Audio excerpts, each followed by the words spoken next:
Hello viewers, welcome back to my channel. তো দেখতে দেখতে 2025 সাল শেষ হয়ে গেল। তো নতুন বছরে সবার জন্য দোয়া কামনা করছি।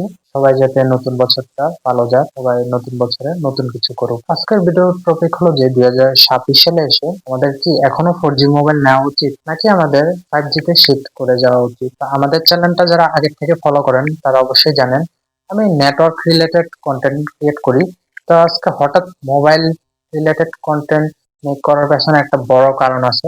সেটা হচ্ছে যে 5G মোবাইল আর 4G মোবাইল, তো এই দুই ভিন্ন জেনারেশনের মোবাইলের ভিতর নেটওয়ার্ক স্পিডের পার্থক্যটা কত হতে পারে। তো আপনাদের মনে প্রশ্ন আসতে পারে যে আমার 5G মোবাইল নিয়ে লাভ কি, যেখানে আমাদের এখানে জাস্ট এখনো 4G চলে। তো আজকে আমি একটা প্র্যাকটিক্যাল টেস্ট করে দেখাবো 5G mobile versus 4G mobile কোনটা সবচেয়ে বেশি স্পিড দিতে সক্ষম। তো আজকের এই টেস্টটার জন্য আমি দুটা মোবাইল বেছে নিয়েছি। একটা হচ্ছে পোকো F3, যেটা হচ্ছে একটি 5G মোবাইল। আরেকটি হচ্ছে রেডমি নোট 10 প্রো, যেটা হচ্ছে 4G মোবাইল। তো এই দুইটা মোবাইল বেছে নেওয়ারও কারণ আছে, কারণ এই দুটোটা মোবাইল সেম টাইমে লঞ্চ হয়েছিল। এটা ছিল বাজেট সিরিজের মোবাইল, আর এই পোকো F3 ছিল মিড রেঞ্জ সিরিজের মোবাইল। তো পোকো F3 তে মূলত 15টা 5G ব্যান্ড, আর রেডমি নোট 10 প্রো এটা হচ্ছে জাস্ট 4G মোবাইল। তো আজকে এই দুটোটা মোবাইলে ইন্টারনেট স্পিড টেস্ট করে দেখাবো কোন মোবাইলটা সবচেয়ে বেশি স্পিড ক্যাপচার করতে পারে, নাকি দুটোটাই সমান স্পিড ক্যাপচার করবে। আজকের টেস্টে দেখাবো। তো টেস্টটা যাতে ফেয়ার থাকে, টেস্টে যাতে কোনো রকম গরমিল না হয়, সেক্ষেত্রে আমি সেম সময়ের দুইটা মোবাইল বেছে নিয়েছি। মানে দুটোটাই 2021 সালে লঞ্চ হয়েছে। একটা হচ্ছে 4G মোবাইল আর একটা হচ্ছে 5G মোবাইল। তো টেস্টটা শুরু করার আগে আপনারা অবশ্যই আগে কমেন্ট করে লিখে যাবেন কোন মোবাইলটা জিততে পারে, 4G মোবাইলটা জিতবে নাকি 5G মোবাইলটা জিতবে, নাকি দোনোটার স্পিড সেম থাকবে। তো চলুন কথা না বাড়িয়ে টেস্ট রেজাল্টটা দেখি। আজকের টেস্টটা করার জন্য আমি এখানেই দোনোটা মোবাইল রেখেছি। তো একটা হচ্ছে পোকো F3, এটা হচ্ছে মূলত 5G মোবাইল। আর 4G যে মোবাইলটা রেখেছি সেটা হচ্ছে রেডমি নোট 10 প্রো। এটা অনেকটাই ভাইরাল মোবাইল, আপনারা হয়তো বা দেখে চিনতে পেরেছেন। তো আমি আজকে এই দোনোটা মোবাইলেই ইন্টারনেট স্পিড টেস্ট করে দেখাবো। আর হ্যাঁ, কম্পিটিশনটা ফেয়ার রাখার জন্য আমি দোনোটার মধ্যেই একটা সিমে ব্যবহার করব, সেটা হচ্ছে এয়ারটেল। আর এয়ারটেল সিমটার মধ্যে আমি আনলিমিটেড প্যাকেজ নিয়ে রেখেছি, 7 দিনের আনলিমিটেড প্যাকেজ, যেটার মধ্যে কোনো স্পিড লিমিট নাই। তো আমার পক্ষ থেকে যতটা কম্পিটিশনটা ফেয়ার রাখা যায় ততটাই রাখার চেষ্টা করেছি। তারপরও কোনো ভুল হলে আপনারা অবশ্যই আমাদের জানিয়ে দিবেন। তো সর্বপ্রথম ইন্টারনেট স্পিড টেস্ট করব এই 5G মোবাইলটা দিয়ে, যেটা হচ্ছে পোকো F3। আজকের ইন্টারনেট স্পিড টেস্ট যে কম্পিটিশনটা সেটা দেখানোর জন্য এই তিনটা সফটওয়্যার ব্যবহার করব। এই তিনটা সফটওয়্যার সেম টু সেম এই মোবাইলেও থাকবে। তো আগে আপনাদের দেখাই নেই, এই যে আমি যে সিমটা ব্যবহার করছি সেটা হচ্ছে এয়ারটেল। তো আমি নেটটা চালু করে নিলাম। চালু করার সাথে সাথেই এখানে দেখেন 4G প্লাস পাচ্ছে। আমি আলাদা কোনো সেটিং চালু করিনি, জাস্ট নর্মাল সেটিং এ রয়ে গেছে। আমি যদি এখানে প্রেফার নেটওয়ার্কে দেখাই, প্রেফার এলটিএ, আমি প্রেফার 5G এখনো দেইনি, জাস্ট প্রেফার এলটিএ দিয়ে রাখছি। সেক্ষেত্রে আমি ইনডোরে আসছি, ইনডোরে থাকা অবস্থায় ফুলটাকে 4G দেখাচ্ছে। এখন আমি সর্বপ্রথম ওকলা স্পিড টেস্ট দিয়ে দেখাই কতটা স্পিড পাচ্ছি। তো এদিকে দেখেন সার্ভার দেখাচ্ছে এয়ারটেল বিডি। আমি স্পিড টেস্ট দিলাম। তো আপনারা হয়তো দেখতে পাচ্ছেন এখানে দেখাচ্ছে 4G প্লাস ডাউনলোড স্পিড আমরা পেয়েছি 139 Mbps, আর আপলোড স্পিড এখানে দেখাচ্ছে 52 Mbps। তারপর আমরা স্পিড টেস্ট করব ফার্স্ট ডট কম এর যেই সফটওয়্যারটা সেটার মধ্যে।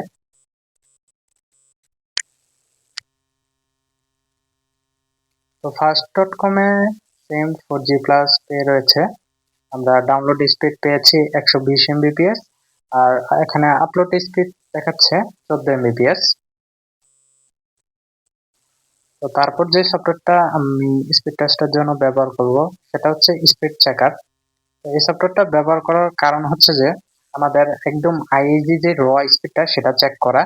তো আপনারা হয়তো বা জানেন বাংলাদেশে দুই ধরনের স্পিড থাকে, একটা হচ্ছে বিডিআইএক্স আর একটা হচ্ছে আইএজি। তো অনেক ক্ষেত্রে হয় কি, আপনারা এই যে স্পিড টেস্টের যেই সফটওয়্যার গুলা সেগুলোতে বিডিএক্স স্পিডটা শো করে, বাট যেটা আইএজি মূলত ফাইল ডাউনলোড দিলে অথেন্টিক যে স্পিডটা সেই স্পিডটা শো করে না। তো এই অ্যাপটা দিয়ে আপনি জাস্ট সিঙ্গাপুর সার্ভার সিলেক্ট করে আমি দেখাচ্ছি। সিঙ্গাপুর বা আনাদার কোনো কান্ট্রির সার্ভার সিলেক্ট করে একদম র স্পিডটা চেক করে নিতে পারবেন। আমি জাপানের একটা সার্ভারের সাথে স্পিড টেস্ট করে দেখাচ্ছি।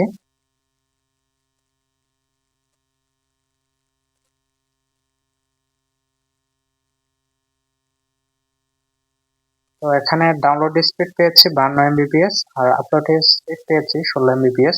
আজকের ভিডিওটার মূল মোটিভটা হচ্ছে যে মূলত 5G মোবাইল বেশি ইন্টারনেট স্পিড ক্যাপচার করতে পারে নাকি 4G মোবাইল বেশি ইন্টারনেট স্পিড ক্যাপচার করতে পারে নাকি দোনোটাই সেম স্পিড ক্যাপচার করতে পারবে সেটা নিয়ে।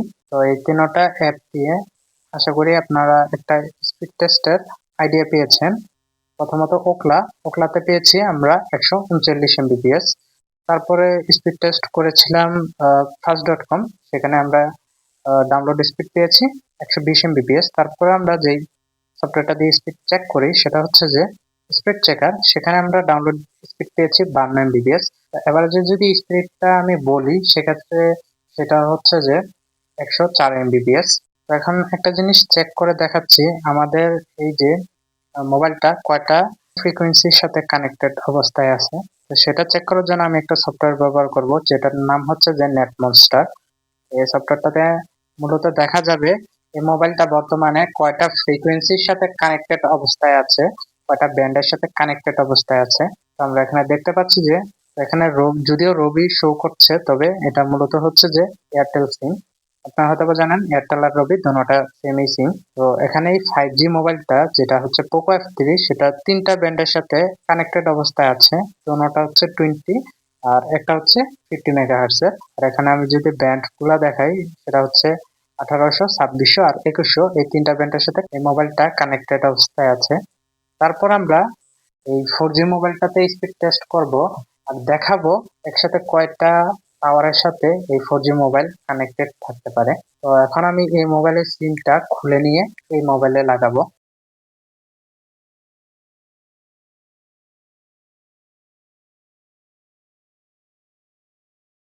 এই মোবাইলে থাকা যে সিমটা সেটা আমি এই মোবাইলে লাগিয়ে নিয়েছি। তো এই মোবাইলেও স্পিড টেস্ট করার জন্য সেম সেই তিনটা অ্যাপ ব্যবহার করব, প্লাস কোন ব্যান্ডের সাথে কানেক্টেড আছে বর্তমানে এই মোবাইলটা সেটা চেক করার জন্য সেম এই মোবাইলে ব্যবহার করা নেটমনস্টার অ্যাপটাই ব্যবহার করব। তো আমি সেম প্যাটার্নটাই ফলো করব। সর্বপ্রথম এই ওকলা স্পিড টেস্ট দিয়ে চেক করব, তারপর ফাস্ট.কম দিয়ে চেক করব, তারপর স্পিড চেকার অ্যাপটা দিয়ে চেক করব। আমি সিমটা লাগার সাথে সাথে যে জিনিসটা নোটিস করতে পারছি সেটা হচ্ছে যে এখানে 4Gর আইকনটা সেটা জাস্ট 4G দেখাচ্ছে। আমরা একটু আগে দেখেছিলাম আমাদের 5G মোবাইলে এখানে মূলত 4G প্লাস শো করছিল, বাট এখানে জাস্ট 4G দেখাচ্ছে। তো আমি এখন সেম টু সেম এই মোবাইলের মতো সর্বপ্রথম এই ওকলা স্পিড টেস্ট দিয়ে স্পিড টেস্টটা দেখাবো। আর হ্যাঁ, টাইমটা আপনারা দেখেন রাত 1:41। তো এই টেস্টটা ফেয়ার করার জন্য আমি রাত্রের টাইমটা বেছে নিয়েছি, কারণ হচ্ছে যে রাত্রের টাইমে টাওয়ার অনেকটা খালি থাকে, যার কারণে স্পিড এতটা ফ্লাকচুয়েশন হয় না। তো সেক্ষেত্রে আমি রাত্রে 2টার দিকেই এই টেস্ট রেজাল্টটা দেখাচ্ছি।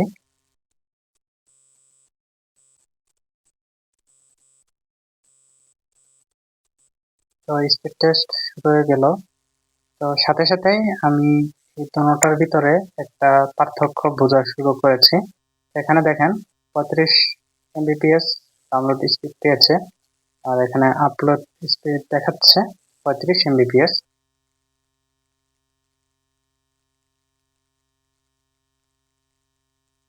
তারপর আমরা যেই অ্যাপটা দিয়ে স্পিড টেস্ট করব সেটা হচ্ছে যে ফাস্ট.কম। আমি প্রথমে দেখিয়ে দিয়েছি সিম কিন্তু সেম, টাইমেরও বেশি একটা পার্থক্য নেই। একটা 45 একটা 45 মিনিট বেছে নেওয়ার কারণ হলো যে এই সময় নেটটা অনেকটাই ফ্রি থাকে, টাওয়ারে বেশি লোড থাকে না, তাই এই টেস্ট সময়টার ভিতরে বেশি একটা স্পিড ফ্লাকচুয়েশন হবে না। সেক্ষেত্রে আমরা দেখতে পাচ্ছি 4G মোবাইলটাতে আসার সাথে সাথেই স্পিডটা অনেকটাই এই 5G মোবাইল থেকে এই 4G মোবাইলে ডাউন। এই 4G মোবাইলে স্পিড কম পাওয়ারও কারণটা আমি বলছি ভিডিওর শেষে, আপনারা আগে টেস্টিং রেজাল্টটা দেখে নেন। তো এখানে ডাউনলোড স্পিড পেয়েছে 36 এমবিপিএস আর আপলোড পেয়েছে 32 এমবিপিএস। তারপর আমরা এই স্পিড ট্র্যাকার অ্যাপটা দিয়ে স্পিড টেস্ট করে দেখাবো। তো তো এখানেও সেম এই মোবাইলটাতে যে সার্ভারটা দিয়েছিলাম জাপান টোকিও, সেই সেম সার্ভারটাই দিয়ে দিব।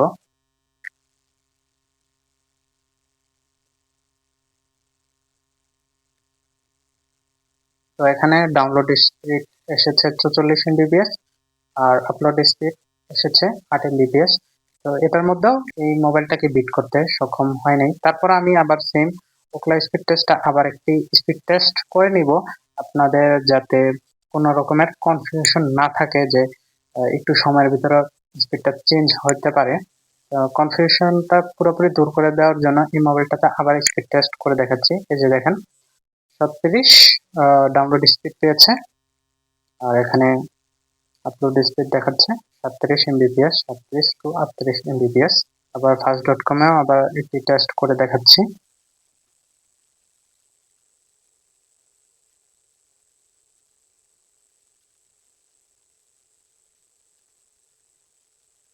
তো দুইবার স্পিড টেস্ট করেও এই 5G মোবাইলের সমান স্পিড এই 4G মোবাইলে পাচ্ছে না।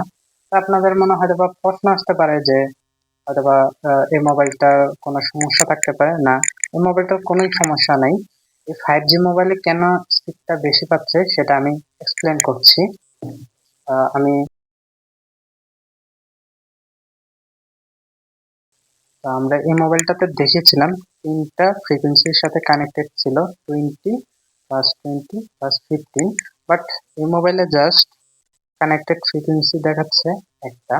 তো দেখতে দেখতে ভিডিও শেষ পর্যায়ে চলে আসলাম। এই 5G মোবাইল কেন বেশি দিচ্ছে এই 4G মোবাইলের তুলনায়? তো তার একটাই কারণ, সেটা হচ্ছে যে 4G প্লাস। এই 4G প্লাসটার আরেকটা নাম আছে যেটাকে মূলত বলা হয় ক্যারিয়ার এগ্রিগেশন। তো ক্যারিয়ার এগ্রিগেশন মূলত হচ্ছে যে আপনার এই মোবাইলটা সেম টাইমে আশেপাশের 3টা টাওয়ারের সাথে একই সময় কানেক্টেড অবস্থায় আছে।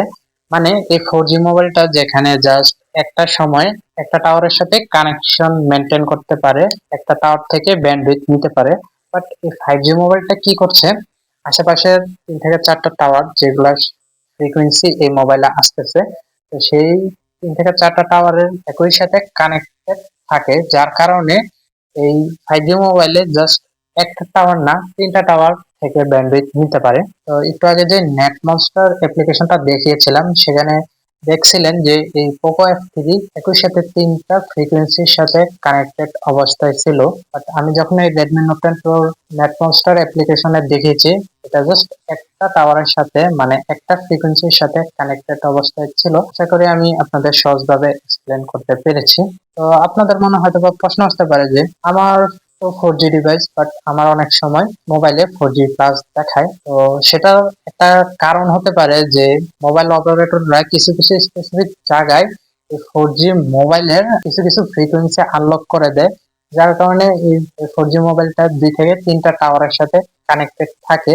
বাট একটা 5G মোবাইল জাস্ট 3টা ফ্রিকোয়েন্সি না, হয়তোবা আমাদের এই রুমে জাস্ট 3টা ফ্রিকোয়েন্সি পাচ্ছে বিদায় এখানে 3টা ফ্রিকোয়েন্সি দেখাচ্ছে। বাট একটা 5G মোবাইল জাস্ট 3টা না, একই সাথে 5 থেকে 10টা ফ্রিকোয়েন্সির সাথেও কানেক্টেড অবস্থায় থাকতে পারে।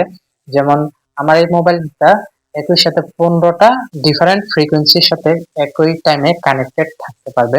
এখন আসি ভিডিওর মেইন প্রশ্নটা, 2026 সালে কি 4G মোবাইল নেওয়া উচিত নাকি 5G মোবাইল নেওয়া উচিত? তো ভিডিওর কনক্লুশন হলো যে আপনি যদি অতিরিক্ত পরিমাণে ডাউনলোডিং করেন, মোবাইলে আনলিমিটেড প্যাকেজ পুরাই রাখেন, চান যে মোবাইলের সম্পূর্ণ নেটওয়ার্ক স্পিডটা উপভোগ করার, সেক্ষেত্রে আপনি নিঃসন্দেহে 5G মোবাইল নিতে পারেন। কারণ একটা 5G মোবাইলের নেটওয়ার্ক রিসিপশন ক্ষমতা প্লাস যেই ফ্রিকোয়েন্সি গুলোর সাথে কানেক্টেড থাকতে পারে ইনডোর প্লাস আউটডোর মিলিয়ে, সেক্ষেত্রে একটা 4G মোবাইল কখনোই এই মোবাইলটাকে বিট করতে পারবে না। আর দ্বিতীয় কারণ হচ্ছে যে এই 2026 সাল কয়েকদিন পরে 5G বাংলাদেশে লঞ্চ হবে। আপনারা হয়তো বা জানেন ঢাকার কিছু স্পেসিফিক এলাকায়, আমি খুলনা গিয়েও 5G পেয়েছি গ্রামীণ সিমে। খুলনা, ঢাকা, চট্টগ্রাম এরকম কিছু কিছু বড় বড় শহরে 5G অলরেডি চালু হয়ে গেছে। তো একটু ধৈর্য ধরেন, আর 2-3 বছরের ভিতর আপনাদের গ্রামেও হয়তো বা চালু হয়ে যাবে। তো সেক্ষেত্রে আমি মনে করি যে 2026 সালে এসে কখনোই একটা 4G মোবাইল কেনা উচিত না। যদি আপনার বাজেট হয় সেক্ষেত্রে একটা 5G মোবাইলের দিকে যেতে পারেন। আমার ভিডিওটা কেমন লেগেছে আপনারা কমেন্ট করে জানাতে পারেন।